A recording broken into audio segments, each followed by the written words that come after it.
The auditorium was packed with proud families. I watched my daughter, Maya, sitting in the third row with other award recipients, her hands folded neatly in her lap, trying to contain her excitement. She was 10 years old and about to receive the Regional Science Excellence Award for her water purification project. She'd worked on it for 8 months, every evening after homework, every weekend, countless trips to the library and hardware store. I helped her build prototypes, test theories, and start over when experiments failed. But the ideas, the persistence, the brilliance, that was all Maya. I'd invited my mother a month ago. Maya's getting a major award at the regional competition. Saturday at 2. I'd really love for you to be there. Mom sighed. I suppose I can make it, though Jessica's dance recital is that morning. I'll be exhausted. Jessica was my niece, my sister's daughter. Also 10, also talented. But Jessica hadn't spent 8 months engineering a water filtration system that could help communities without clean water access. Jessica was performing a 3-minute tap routine. I didn't say that. I never did. Mom arrived 15 minutes late, sliding into the seat beside me with a dramatic huff. Traffic was terrible. Jessica's recital ran long. Thanks for coming, I said quietly. She barely glanced at Maya, who turned around hopefully when she heard Grandma arrive. Maya waved with a nervous smile. Mom gave a brief nod and immediately pulled out her phone.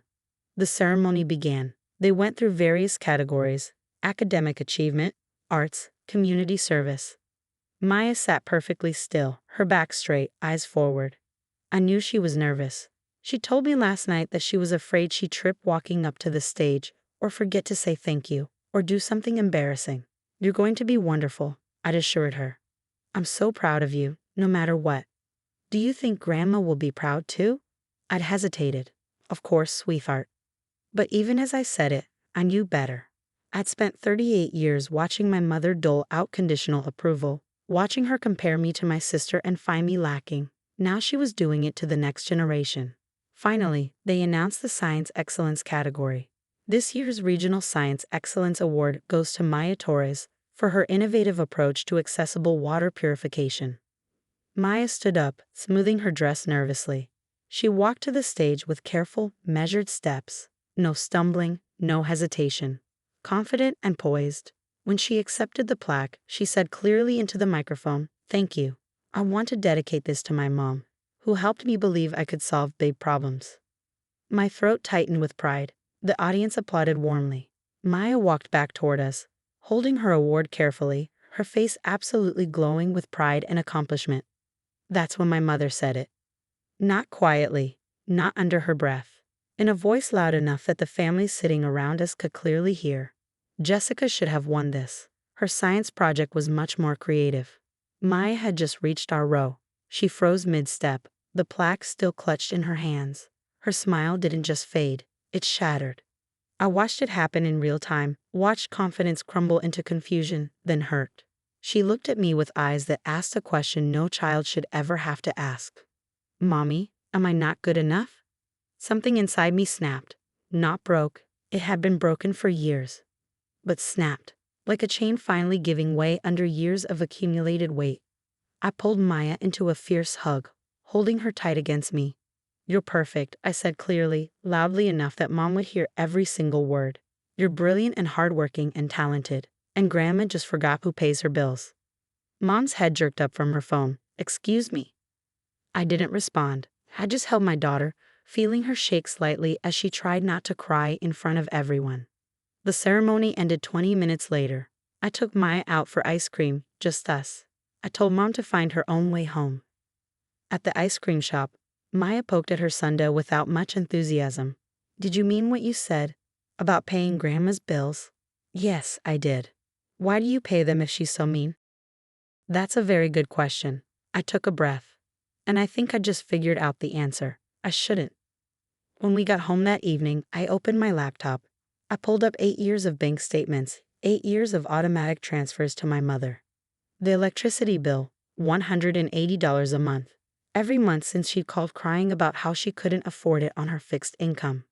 The water bill, $95 a month. The gas bill for heating, $220 a month in winter, $80 in summer.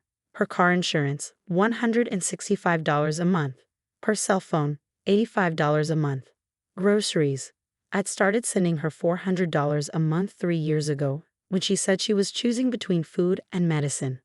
The mortgage payment, when Dad died 6 years ago, she couldn't afford the house on his pension. I'd taken over $1,850 a month every single month for 6 years. I added it up carefully, double-checking my math. Over 8 years, I'd given my mother approximately $312,000. Maya was in her room.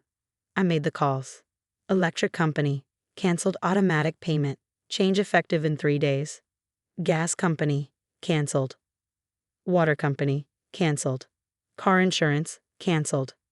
Mortgage company, I've been making payments on behalf of the account holder. I need to stop. Understood. The account holder will be notified. I felt nothing. No guilt. Just cold certainty. Mom called that night. I didn't answer. She texted about inappropriate behavior. I replied, what was inappropriate was telling a 10-year-old her achievement doesn't matter. 3 days later, my sister called. Mom's electricity got shut off. I stopped paying it. Silence. You've been paying Mom's electricity? Her electricity, gas, water, mortgage, car insurance, groceries, for 8 years. I didn't know. She would be fine on Dad's pension if she budgeted. But she wanted the big house, the new car, the country club membership. So I covered the difference. Why? Because she said she needed help. But family also doesn't tell a child she shouldn't have won an award she earned. Are you really not going to turn it back on? Really not. 2 days later, Mom called from my sister's phone. I answered on speaker. Your mother has had no power and no heat for 5 days, my sister said. Then she should pay her bill. She can't afford it. Then she should call the utility company and work out a payment plan. Or her daughter could help. Her daughter did help. For 8 years. $312,000. I heard Mom gasp. That's not possible, my sister said. Would you like me to email you the bank statements? Silence. I built a consulting business to give Maya a good life. Instead, I funded Mom's lifestyle while living in a rental with a 12-year-old car. Maya doesn't have a college fund because every dollar went to Mom. I didn't know, my sister said. Mom knew. Every month when the money appeared, she knew. And she still chose to crush Maya's moment. She's your mother. And Maya is my daughter. She asked me if she wasn't good enough. A 10-year-old asked me if she was a disappointment. Silence.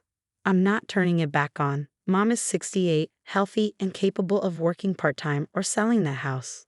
She's chosen not to because I was covering everything. That ends now. You're being cruel. No. Cruel is what she said to Maya. I'm being done. I hung up. Maya looked at me with wide eyes. Is Grandma going to be okay? Grandma is going to have to make some changes, but yes, she'll be okay. Is this because of what she said about my award? It's because of a lot of things, sweetheart. But yes, that was the moment I realized I was teaching you the wrong lesson. What lesson? That it's okay for people to treat you badly as long as you keep giving them what they want. That's not true. You should never have to earn basic kindness and respect, especially from family. She thought about this. So you're not paying her bills anymore because she was mean? I'm not paying her bills anymore because she's an adult who can pay her own bills. I've been helping her for a long time, but she never appreciated it. And when she hurt you, I realized I was choosing her comfort over your well-being. I'm glad you chose me, Maya said softly. I pulled her close. I'll always choose you. 2 weeks passed. Mom's power stayed off. The water was shut off 3 days later. She stayed at a motel furious. The mortgage company sent a notice, 30 days to catch up or face foreclosure. Mom called me directly. I'm going to lose the house. Then contact a real estate agent. This is your father's house, your childhood home. It's a 4-bedroom house you live in alone. Sell it, buy a condo, have money left over. I shouldn't have to. You shouldn't have to pay your own bills? Silence.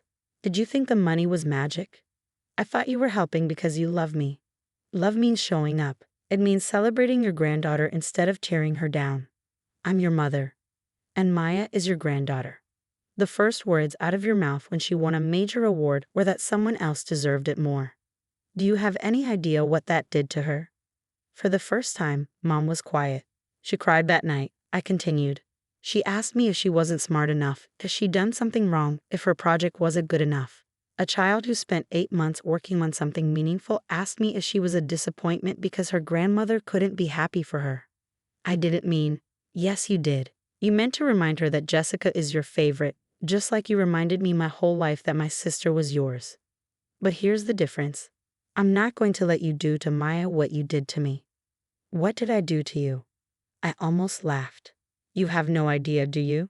You don't remember the comparisons, the conditional praise, the way nothing I did was ever quite good enough. I built a business from nothing. I raised a brilliant daughter alone. I paid your bills for 8 years, and the first time I asked for something, just asked you to be kind to my child, you couldn't do it. So you're punishing me by taking away my home. I'm not taking anything. I'm just not giving anymore. There's a difference. I hung up. Maya's school had a showcase 3 weeks later where award recipients displayed their projects. Maya set up her water purification system, explained the science to curious parents and students, and beamed with pride. Mom didn't come. My sister did, though. She pulled me aside while Maya was demonstrating her project. I talked to Mom. She's selling the house. Good. She found a condo. It's smaller, but she can afford it on her pension if she budgets.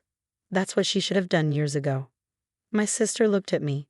I'm sorry I didn't know. About the money. About everything. It's not your fault. I could have helped, should have helped. Maybe. But Mom never asked you because she knew you'd say no. She asked me because I had a harder time setting boundaries. Had? I smiled. Had. 6 months later, Mom showed up at our door. No warning, just appeared on a Saturday morning. Maya answered, looking uncertain. Can I come in? Mom asked. I nodded. She sat on our couch, looking smaller somehow, older. She didn't touch her phone once. I'm sorry, she said finally. For what I said at your ceremony, Maya. You earned that award. Your project was incredible. Maya looked at me. I nodded slightly. Thank you, Maya said quietly. Mom turned to me, and I'm sorry I took advantage of you. The condo is nice, smaller but nice. I got a part-time job at the library. It's enough to cover my bills. I'm glad you're managing, I said, and I meant it. I understand if you don't want to see me. I do not want to see you, but things are different now. Maya comes first. Always, if you can't celebrate her successes without comparison or criticism, then you can't be part of those moments. Mom nodded. I understand. I'd like to try to do better. We'll see. It wasn't forgiveness, not yet, but it was a start. Maya won another award at the State Science Fair 6 months later. Mom came to the ceremony. When they announced Maya's name, Mom stood up and applauded, tears in her eyes. Afterward, she hugged Maya and said, I'm so proud of you. Just that. No comparisons, no qualifiers. Maya hugged her back. That night, I updated my budget spreadsheet. The column where I'd tracked Mom's expenses was now labeled Maya's college fund. 8 months of saving what I used to send to Mom, and it already had $16,000. I looked at the projection. By the time Maya graduated high school, she'd have over $150,000 for college. She could go anywhere, study anything, without drowning in debt. All because I'd finally remembered that being a good daughter didn't mean sacrificing being a good mother. Maya came into my office, ready for bed. Can I see my award again? I pulled it off the shelf and handed it to her. She held it carefully, smiling at the engraved plate with her name. I'm good enough, right? She asked. You're more than good enough. You're exceptional. That's what Grandma said today. I heard. Do you think she means it? I think she's learning to mean it. Maya handed back the award. I placed it on the shelf, prominent, where she could see it every day. Mom? Yeah, baby? Thank you for standing up for me. I pulled her close. Always, every single time. Later, after she was asleep, I sat at my kitchen table with a cup of tea. My phone buzzed. A text from Mom. Thank you for giving me a chance to do better. I know I don't deserve it. I stared at the message for a long moment.